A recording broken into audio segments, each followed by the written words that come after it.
that was raised by the defense. It is being sustained.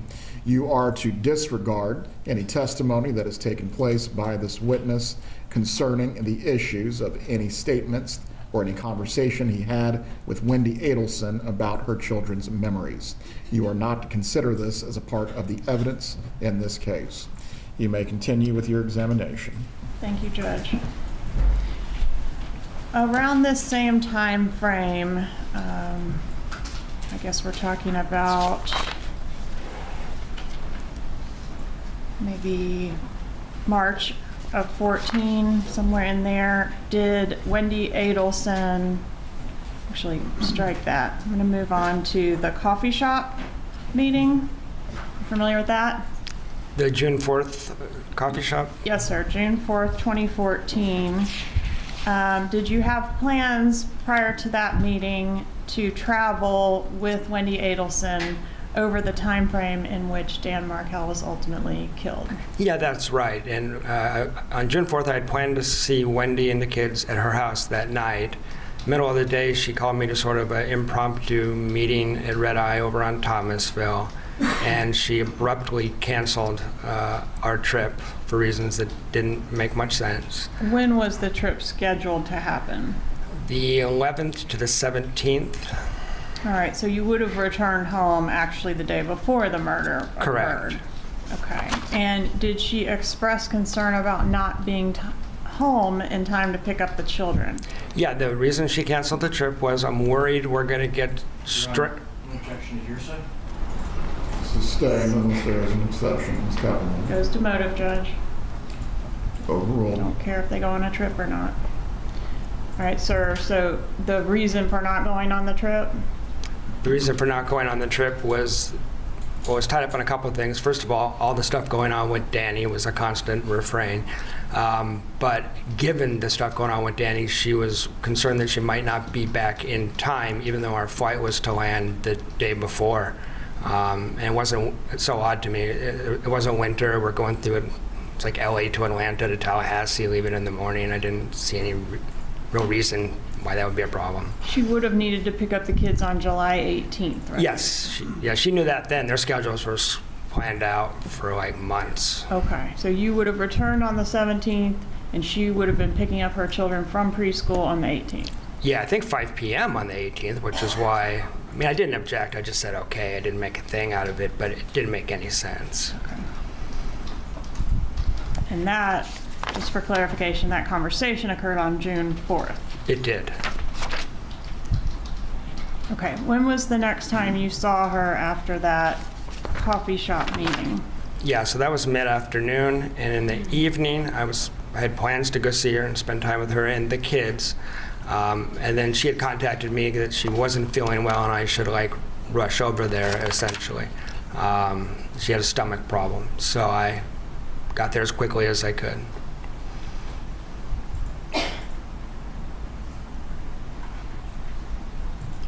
All right, so did you go to her residence that evening? I did.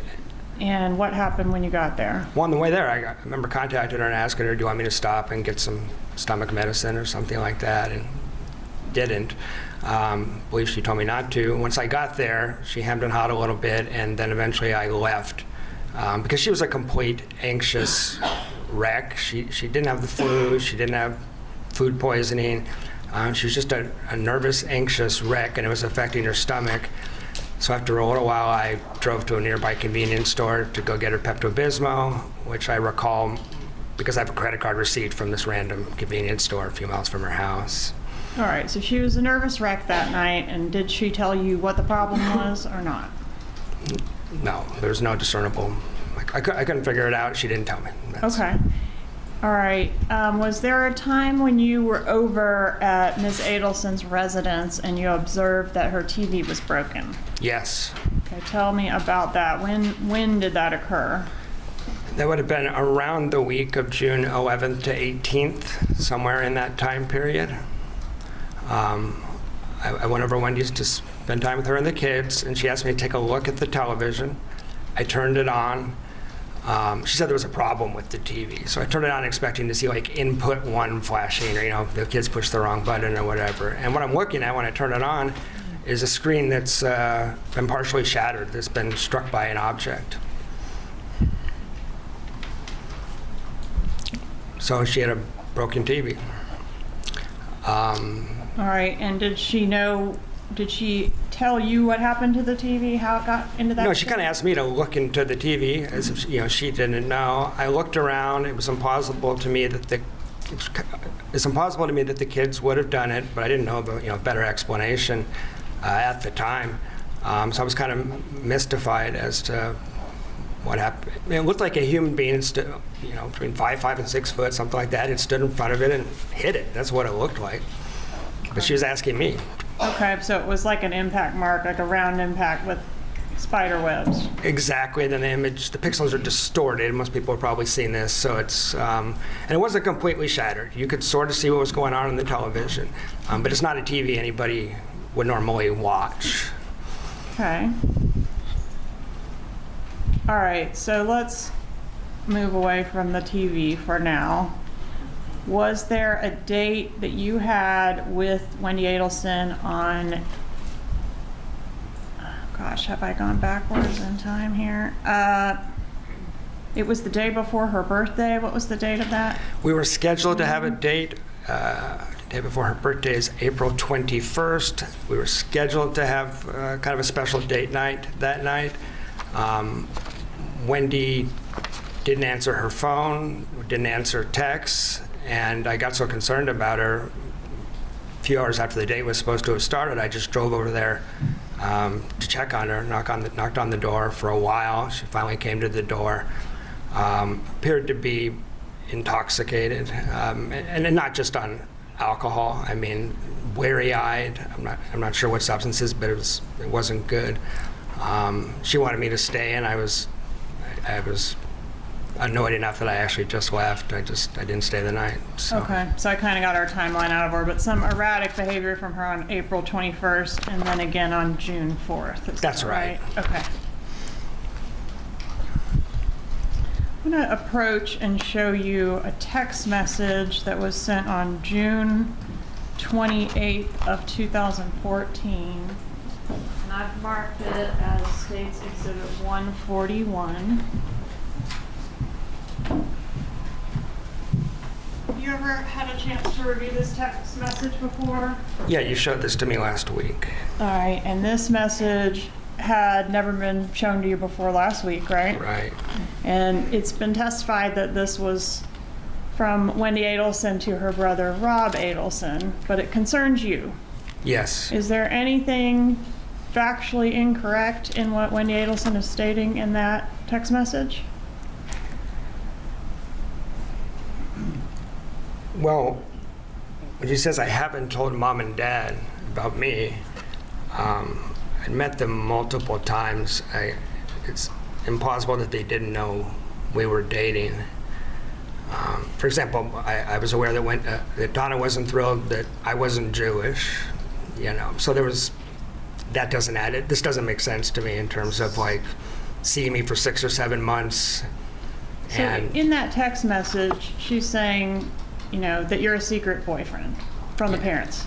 Were you a secret boyfriend from the parents at that time? it's implausible. No, I don't think so. In fact, you'd met the parents several times. Yeah, and had conversations with them, limited conversations, but conversations. And the other part that's, I think, really significant is the kids talked about me constantly. I have all kinds of text messages and emails where Wendy's mentioning the kids are down in South Florida talking about me. Judge, at this time, I'd ask to move into evidence states 141. Any objection? Can I see that, please?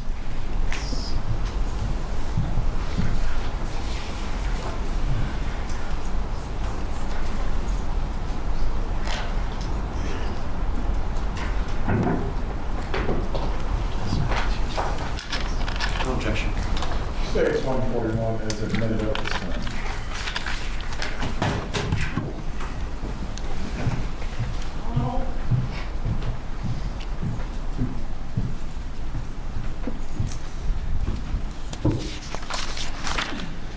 Okay, I want to draw your attention next to a disagreement that occurred with Wendi Adelson on June 29th of 2014. Do you recall that incident? I do.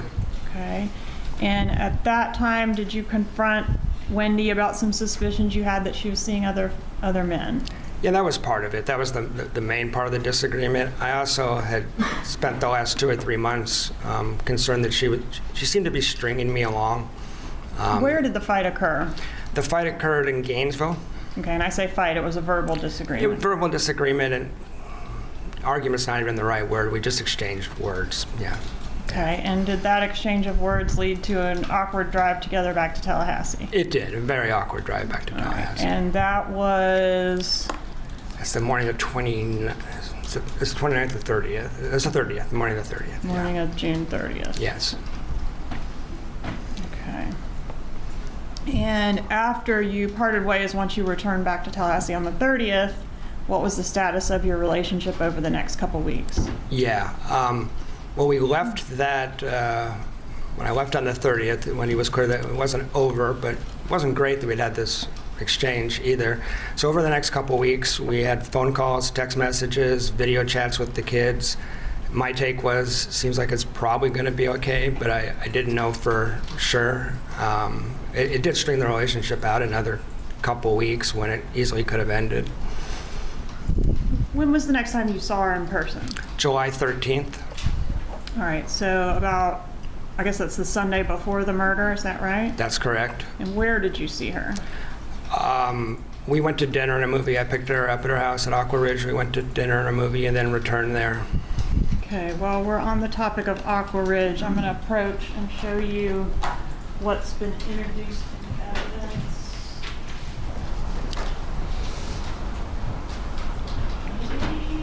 Is that in evidence, Ms. Tigan?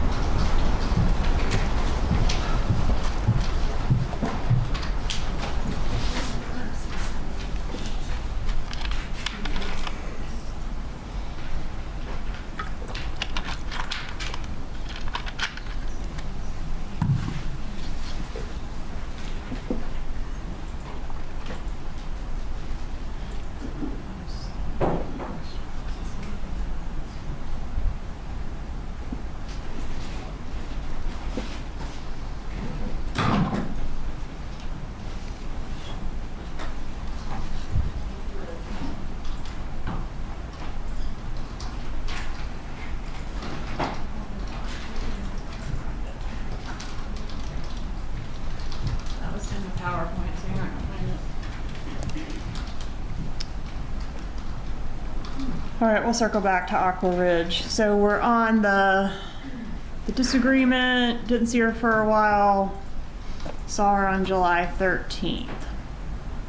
And you were at her residence. What was the plan for that evening? I didn't know. It was just to spend time together and maybe talk about the relationship some, but we were conversing. We had conversations. Were the kids there that night? They were not. Okay, so it was just the two of you at the residence? Just the two of us. All right, and did the subject of relocation come up? Yes. In what context? It came up in the context of whenever Wendi got back from Miami, she was always very upset about the fact that the relocation had previously been denied. I mean, it had been legally denied, but she wasn't over it. It was a constant refrain about how much she hated Tallahassee. So we're talking about the future relationship, and I'm asking, are you going to be here? Because with the constant complaining about how hard it was on her parents to transport the kids and just the constant complaining, I was just thinking, is she even going to be here? Is it worth trying to push forward in the relationship? And she said the only way that I'd ever relocate is if something would have to happen to Danny. Objection, Your Honor, to hearsay. Subject to the same ruling at sidebar. The objection is overruled pending the other matters that do have to be addressed. You may continue, Ms. Kaplan. Please repeat your answer. Yeah, the only way she'd ever be able to relocate is if something happened to Danny, was the first statement. Okay, and did she mention anything further about something happening to Danny? Can I give the context before the next? Yes. Yeah, so I was getting a little tired of this whole drama around the relocation. And so I pushed back on Wendi a little bit and said, like, you're going to have to kind of make your peace with this. You're going to have to take some responsibility for this. You're linked to Dan Markel for life. Kind of challenged her a little bit. And she said, well, can I tell you something confidentially? And I said, sure. And she said, last summer, Objection. Going to repeat the same objection. I understand the court's ruling. Same ruling remains. The objection is overruled. You may continue with your answer. she Can I said, tell you something in confidence? yeah, can I tell you something? After I challenge her, can I tell you something in confidence? Sure. Well, last summer, my brother looked into all options possible to take care of the Dan Markel problem, including hiring a hitman, and it would cost about $15,000. Okay, and when she referred to her brother, she's got two of those, right? She said Charlie. Okay. And when she said Charlie looked into hiring a hitman, are you familiar with Charlie's joke? I looked into hiring a hitman, but got you a TV as a divorce present because it was cheaper. Yeah, Wendy had told me that joke a couple of times. This was not that joke. Okay, so this was something different. Yeah, the joke was said with levity. It's a dark joke, but well, this I found chilling. I found disturbing. It made my stomach flip. It kind of took me aback. It was, she was dead serious when she Okay. said this, and she'd asked to tell me in confidence, which you don't do before you tell a joke. Okay. So I want to take you to the next day then. So we're at July 14th, the Monday before the murder. Yes. Did you see Wendi Adelson on that date? Yes, we had contact throughout the day trying to arrange some kind of date. It kind of ebbed and flowed. But she was real enthusiastic about seeing me at one point, and then like mid-afternoon, let's just meet at yoga is what was decided. So we went to yoga. Okay. What happened after yoga? Well, I was wondering why we were at yoga, because when he was being very strange, I felt like the relationship was over. She wasn't feeling well. I'm not a big yoga guy, so I didn't understand why we were at yoga for like 80 minutes, stretching. But then when we left yoga, we barely spoke, and I was just getting a vibe that this is over. Tried to talk about the relationship, didn't go very well. It was pretty clear to me. My internal thoughts were like, well, this is over. And she didn't want to spend time with me the rest of the week, so I just put my hands up like this. I remember this vividly, and just turned around and walked away. Where were you when that was happening? We're in the parking lot of Journey's Yoga over by Winn-Dixie. Okay, so you have your two respective vehicles there and Yes. you're parting ways. Yes. Okay, what happens as you walk away?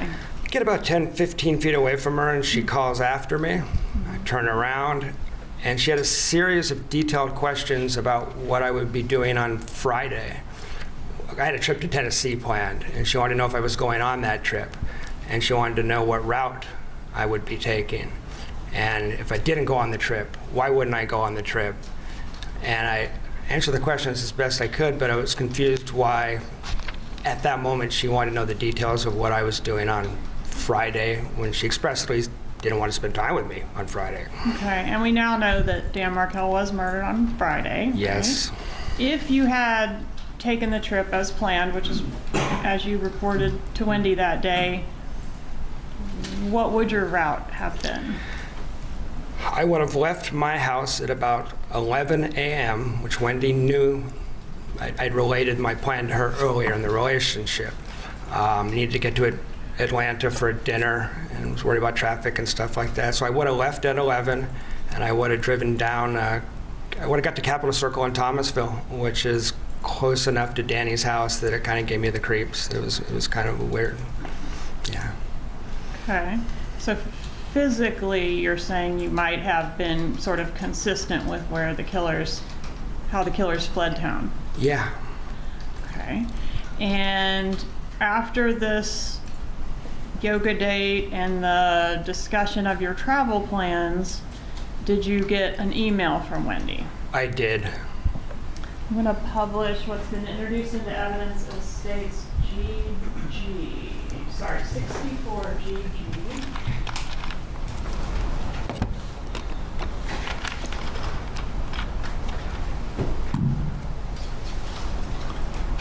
Is this the email she sent you after the yoga date? Yes.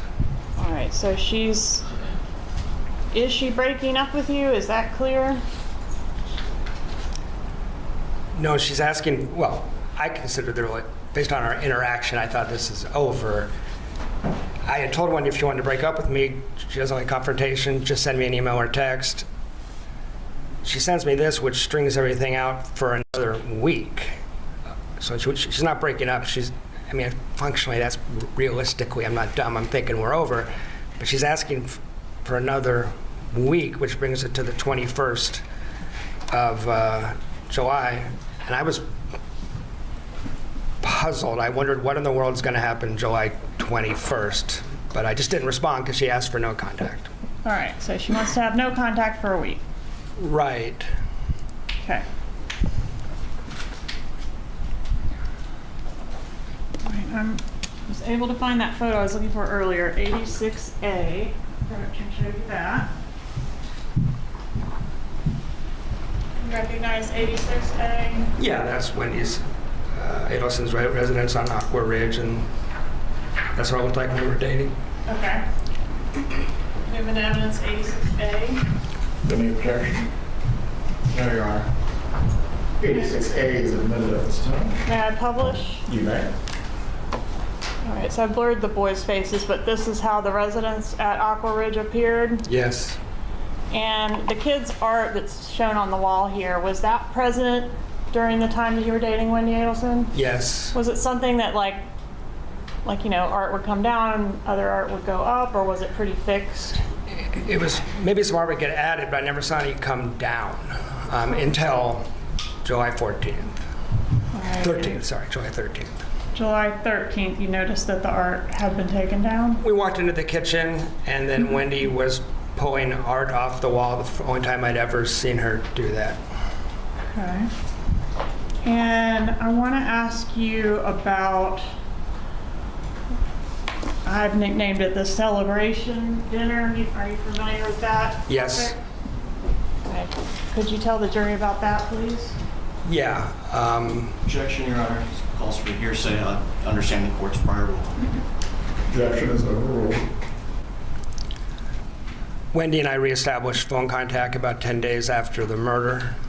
She called me, and we had a couple, 3 or 4 phone calls. In one of them, she related that her and Charlie had gone to what Charlie called a celebration dinner, and at that dinner, Charlie said something to her. She didn't specify what it was, and she spontaneously vomited all over the table.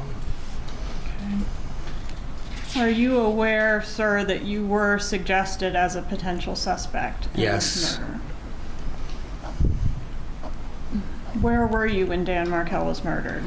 I was in Tennessee because I had left on my trip the night before. So rather you than changed your plan. I changed my plans at the last minute. All right, and you provided law enforcement with some receipts and things to prove that you were in Tennessee at the time? All that, and I got a flat tire, so I ended up getting videotaped at a Kmart. And I know the TPD used that to exclude me with the timestamp on the surveillance footage. May I have one moment, Your Honor?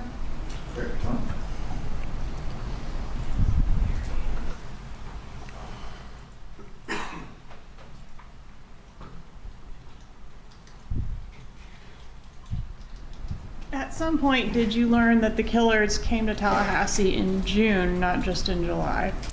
Yes, when the arrests were made and the documents were released, I learned that, yes.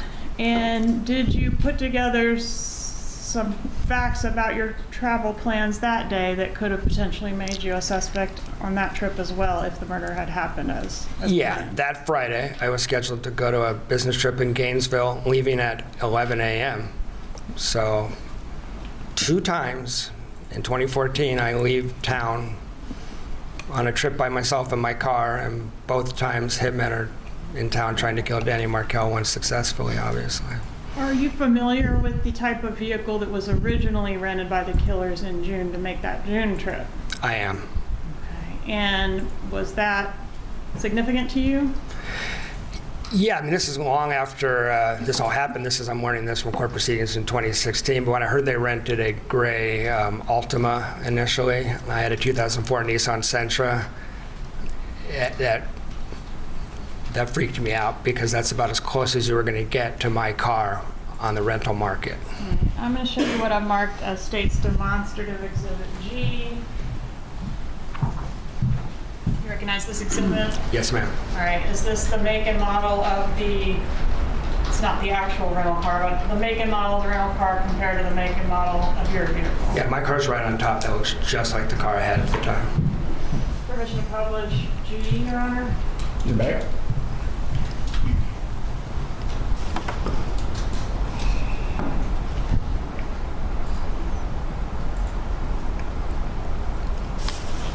I have one more moment to confer, please. Go ahead.